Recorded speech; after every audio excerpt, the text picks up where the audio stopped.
Thank you very much. And now I'm delighted to yield to a great champion of human rights, the gentleman from New Jersey, Mr. Smith. Thank you very, very much, Mr. Chairman. Thank you and Senator Rubio for calling this hearing. This joint hearing of the Congressional Executive Commission on China, of which I serve as ranking member, and the Lantos Human Rights Commission, of which I serve as co-chair, with our very, very eloquent lead witness, Speaker Pelosi, and I thank her for her leadership, and the heroes who will soon be testifying, underscores the importance that we attach, the profound importance, of remembering the infamous Tiananmen Square massacre, the day and days when the best, the bravest, and the brightest of China were brutally suppressed by dictatorship. 30 years ago, the world watched as over 1 million Chinese gathered to peacefully demand political reform and fundamental human rights.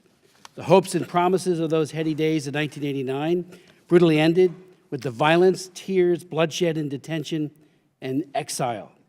But over the past 30 years, those tears have led to a renewed hope and a dream that someday China will be free and fundamental, universally recognized human rights would be respected. Mothers lost sons, fathers lost daughters, and China lost an idealistic generation on June 4th as the tanks rolled into Tiananmen Square. We also remember the massacre here in Congress each year because of its enduring impact on U.S.-China relations. How do you deal with a country and treat with respect a dictatorship that so brutally disrespects its own people and, again, treats them with torture and other hideous and barbaric behavior? We remember it because an unknown number of people died, were arrested, and exiled for simply seeking human rights.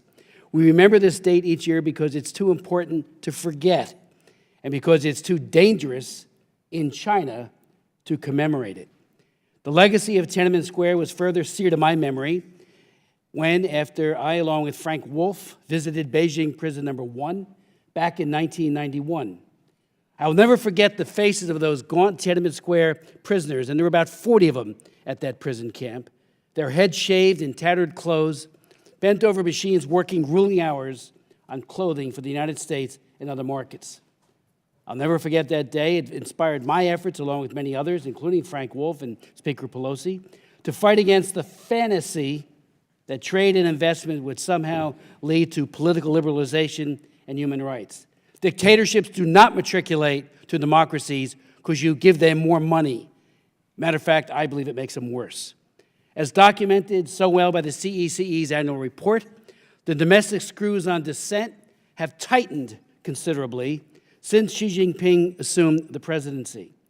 The scope of Mr. Xi's repression is immense, with more arbitrary detentions, censorship, torture, and social control, as Senator Rubio pointed out a moment ago, like we've never seen. The surveillance state and the police state joined as one. President Xi and top Communist Party leaders regularly unleash bellicose attacks on universal values, Western ideals, and revisionism. They have further pushed through new laws that legitimize political, religious, and ethnic repression, further curtail civil liberties in civil society, and expand censorship on the internet. Rights lawyers and labor organizers are tortured and jailed.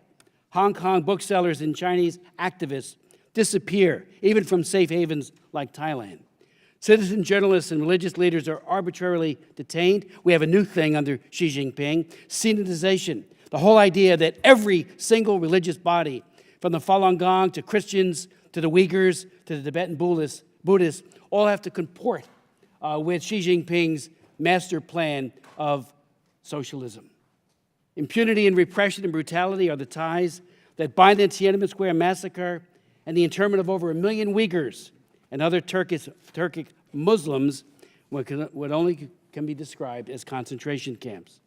The U.S. cannot be neutral when human rights are trampled with impunity or when crimes against humanity are being committed as we speak. Either you stand with Tank Man or you stand with the tank. There is no middle ground. That is why the CECE has pressed the administration, both past and present, to hold accountable those Chinese officials and businesses complicit in the most egregious human rights violations. Strong rhetoric condemning crimes against humanity occurring in Xinjiang are not enough at this point. Those who abuse universal freedoms with impunity should not prosper from access to the U.S. and other countries' or political freedoms. It is the least that the U.S. can do to show leadership in a world where Chinese cash increasingly buys silence. We can no longer afford to separate human rights from our other interests. We know that presidents past have done that. That Tiananmen Square, we thought, would be the end of most favored nation status. And I joined Speaker Pelosi and David Bonnier and others in a bipartisan effort to say MFN ought to be linked with human rights. The president linked them. Unfortunately, then, he delink them in 1994, and that led to, I think, an appraisal of the United States that profits trump human rights. Human rights matter. So does the rule of law. While the hopes of Tiananmen Square demonstrators have not yet been realized, the demands for universal freedoms continue to inspire the Chinese people today. I believe that someday China will be free. Someday the people of China will enjoy all of their God-given, universally recognized human rights. And a nation of free Chinese men and women will honor and celebrate the heroes of Tiananmen Square and all those who have sacrificed so much for so long for freedom. I yield back.